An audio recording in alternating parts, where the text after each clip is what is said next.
মানবজাতি যেইভাবে খুশি সেইভাবেই চলতে পারে, কারণ তাদের দুটো হাত আছে, তারা হাত দিয়া সব কিছুই করতে পারে।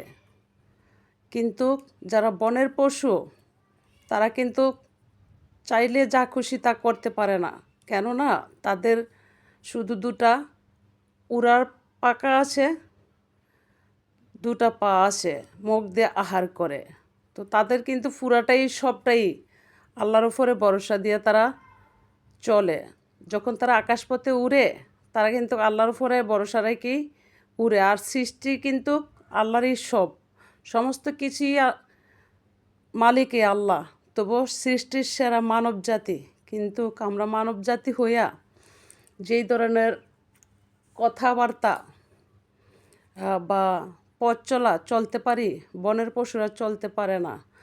তবে এটা সত্য, যারা মানব জাতির মধ্যে গরিব দুঃখী অসহায় আছে, এতিম আছে, তারা কিন্তু পুরাটাই আল্লাহর উপরে ভরসা দিয়ে চলে। আর তাদেরকে ছায়া মায়া একমাত্র আল্লাহই দেয়, আল্লাহ ছাড়া তাদের কেউ থাকে না, এটা কিন্তু বাস্তবে। আর যত গরিব দুঃখী অসহায় কিন্তু বেশিরভাগ আল্লাহকে ডাকে, বড় লোক ডাকে না। বড় লোক টাকার গরবে, দেহর গরবে, রূপের গরবে, দ্বন্দ্বলুতের গরবে তারা অন্ধ হয়ে যায়।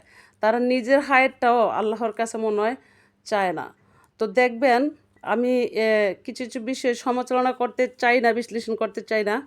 ঢাকার সিটির মধ্যে যা দেখলাম 2008-9 থেকে, যারা বাড়িওয়ালা মালিক তারা কিন্তু অল্প সময়ের মধ্যে বৃদ্ধ হয়, অল্প সময়ের মধ্যে তারা পঙ্গু হয়, কারণ তারা জুলুম করে মানুষের খাবার খায়। এই আর কি। ভালো থাকবেন সব।